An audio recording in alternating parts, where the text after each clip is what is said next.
¿no? Y es lo que obtenemos a la distancia. Ahora, este conflicto en Oriente Próximo se diversificó con hasta 7 frentes abiertos que culminaron con un alto al fuego inestable en Gaza y las liberaciones de rehenes y de presos. Israel mantiene presión militar en Gaza, Cisjordania, el Líbano y también en Libia. Pero bueno, uno se pregunta, pasa el tiempo, ¿qué expectativa tienen con relación a esta guerra?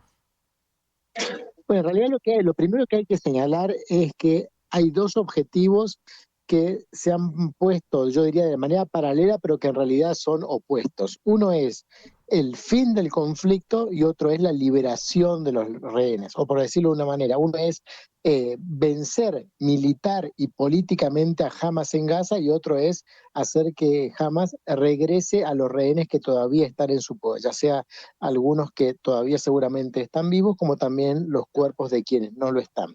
El Ujú. gobierno de Netanyahu los ha planteado estos dos objetivos como si fueran pasibles de ser obtenidos de manera paralela, les decía, pero en realidad lo que resulta claro, más después de un año de conflicto, es que son mutuamente excluyentes. Eso es precisamente esa tensión, yo diría, esa contradicción original tenemos que sumarle dos factores extras. El primero es el factor interno, doméstico israelí. Netanyahu está desde antes del inicio del conflicto en medio de una crisis política que yo diría se ha convertido en crónica. Y el Ujú. segundo factor, que es un elemento de carácter externo, es Estados Unidos y su agenda en Medio Oriente, que la agenda de Estados Unidos en Medio Oriente no se agota con el conflicto palestino-israelí, sino que tiene otros temas, particularmente Irán. Yo diría que hoy estamos en una situación muy compleja, ¿por qué? Porque el gobierno de Netanyahu sigue insistiendo en que es posible vencer militarmente a Hamas y a la vez obtener el regreso de los rehenes, que creo que es bastante difícil que se consiga, y por otro lado vemos que Estados Unidos está presionando por su propia agenda en Medio Oriente y no precisamente por la agenda que es una agenda de Medio Oriente que se agote simplemente en el conflicto palestino-israelí.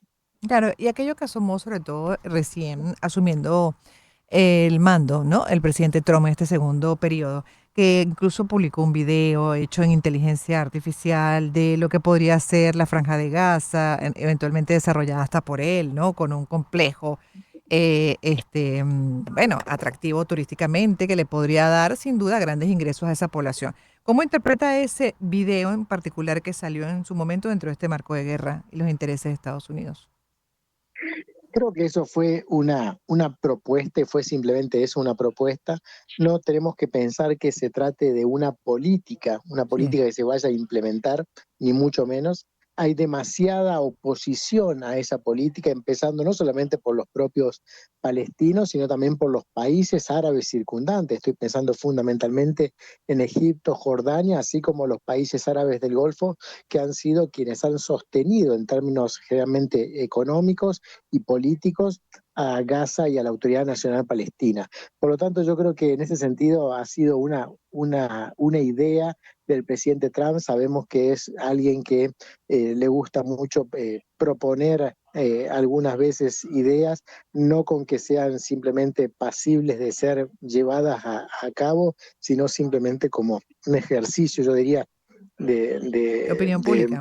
voluntarismo político. O para probar, para medir un poco, ¿no? Reacciones, quizás, ¿no? Porque son Exactamente. generalmente videos Todo el mundo provocadores. habla, Ese en perdón, particular de era muy esa provocador, señor Pablo. vocación transaccional del presidente Trump, ¿no? Muy Sí, de negociante, muy sí. de businessman, de propor una cosa para luego obtener otra, ¿no? Y entonces Ujú. creo que en ese sentido debería interpretarse.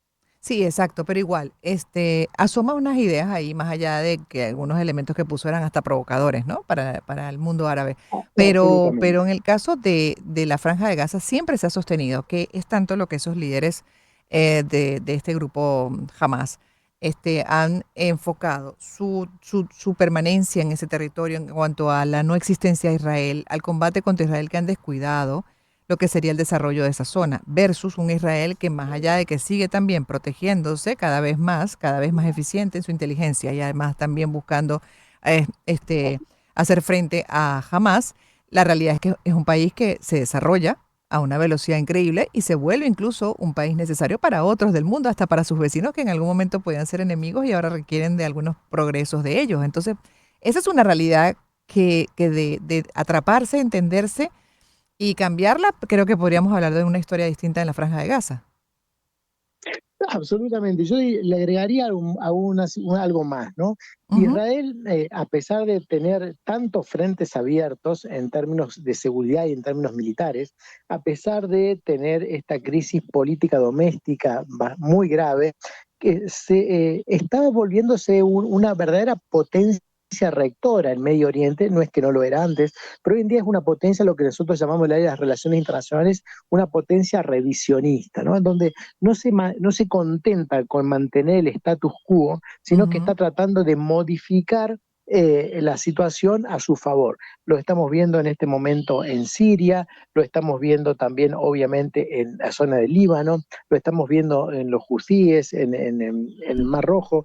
Lo que, como usted bien señala, hay algo que es el dato más, desde mi punto de vista, más relevante, y es hoy Israel es un estado más del sistema regional de Medio Oriente.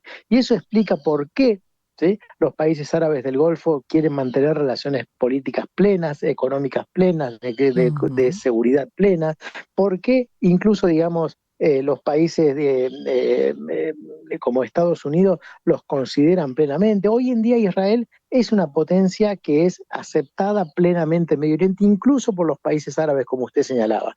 Ujú, Y eso hace que se tenga que buscar un equilibrio, pero ya no por fuera de Israel, sino incluyendo Israel. ¿Cuál es la situación paradójica?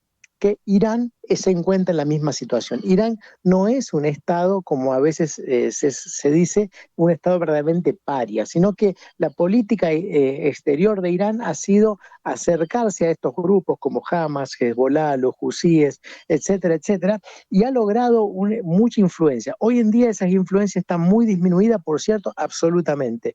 Pero a la vez, a pesar de tener problemas domésticos Irán, porque su sistema político no es querido por los propios iraníes en primer lugar, además es una potencia que hoy en día hay que considerar. Por eso yo creo que una nueva arquitectura ujú. de la región de Medio Oriente no es una arquitectura que por primera vez en muchas décadas no puede generarse a partir de la exclusión. Puede gustar más o puede gustar menos, pero todos los estados de la región deben ser considerados en esa nueva arquitectura de la región.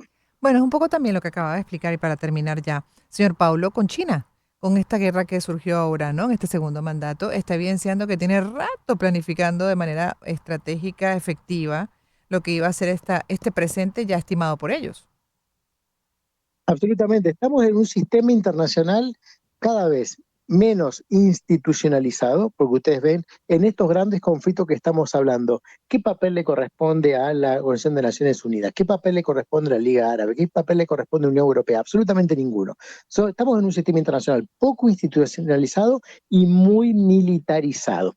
Y eso realmente es una situación a la cual le podría agregar un tercer elemento. Nadie cree realmente, más allá de lo que diga, en la diplomacia. Entonces estamos en un mundo muy complicado, ¿no? Porque no tenemos instituciones, cada vez tenemos más militarización y por otra Ujú. parte cada vez tenemos menos confiabilidad en la diplomacia. Eso hace que estemos realmente en un mundo bastante peligroso Sí. en términos estructurales. Bueno, además usted dice que cada día se confía menos en la diplomacia, es que no se están ni usando. No solamente que no se usa, sino que cuando se usa realmente vemos que no, es una especie de plan B, ¿no? Cuando Ujú. nosotros estamos viendo que ahora hay una nueva posibilidad de que se alcance un acuerdo por el programa nuclear entre Irán y Estados Unidos. Sí, es posible y ojalá que se consiga porque eso le daría mucha estabilidad.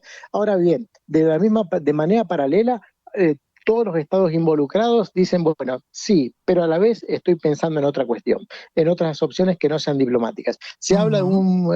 un futuro Estado palestino, la solución de dos estados. Ahora bien, ¿cuánto hace que no se sientan a hablar las partes involucradas directamente, ¿no? En algo a mediano o a largo plazo, no en soluciones coyunturales y muy Sí. puntuales? Y eso lo podemos ir replicando en absolutamente todas las situaciones. Fíjense lo que sucedió en Siria, más de 10 años de guerra civil, un proceso de paz en Ginebra auspiciado por Naciones Unidas, un proceso de paz en Astana, auspiciado básicamente por Rusia, Irán y Turquía. ¿Y cuál fue la solución? La solución fue estrictamente militar, luego de decenas y decenas y decenas de reuniones en varios foros. Y así podríamos seguir Con dando muchos ejemplos, ejemplos. ¿no? La Sí. diplomacia existe, pero en realidad a los actores les interesa mucho más la consecución de sus objetivos a través de los medios duros, ¿no? El poder Literal. económico, el poder militar, antes que lograr verdaderamente, como usted dice, dar una oportunidad a la diplomacia. Literal, y así lo estamos sintiendo, señor Pablo. Gracias por haber estado con nosotros, haber compartido su visión y, bueno, su análisis como internacionalista, en este caso sobre la guerra Israel-Gaza, pero bueno, nos llevó inevitablemente a ver pues más del bosque, ¿no? Geopolítico, porque está de una u otra manera todo interconectado. Uno lo va viendo, analizando con calma y sin duda se va como que ratificando el que lo que ocurre de repente en Medio Oriente, pues no está aislado de lo que quizá en el sur, hasta el continente americano, un país como Argentina pueda estar contemplando. Así estamos. Yo no sé si usted lo ve así, pero yo creo que uno no puede perder de vista nada y todo está interrelacionado. Estoy totalmente de acuerdo. Estamos en un sistema, formamos todo parte de ese sistema, y para países como los nuestros, como los iberoamericanos, que somos periféricos, en el sentido de que el sistema internacional influye en nosotros más de lo que nosotros influimos en el sistema internacional. Conocer las reglas de juego para nosotros es esencial, porque Ujú, las reglas de juego nosotros no las podemos cambiar, sino que son las reglas esas reglas son las que determinan nuestro comportamiento y que nos terminan influyendo. Por lo tanto, ujú. yo siempre digo a los alumnos en la universidad, para nosotros tratar de entender lo que sucede en el mundo no es un lujo que uno pueda darse cuando uno tiene otras cuestiones resueltas. Para nosotros es tratar de entender lo que sucede en el mundo es verdaderamente una necesidad de primer orden, porque es verdaderamente lo que nos permite luego poder avanzar hacia otras soluciones y a también entender en qué lugar ocupamos en el sistema internacional. Cuán importante lo que acaba de decir. Mil gracias y que bueno, justamente explica por qué tocamos estos temas en el programa. Gracias, señor Pablo, una vez más. Nos Por toca favor. cerrar la primera hora nacional. En unos minutos volveremos.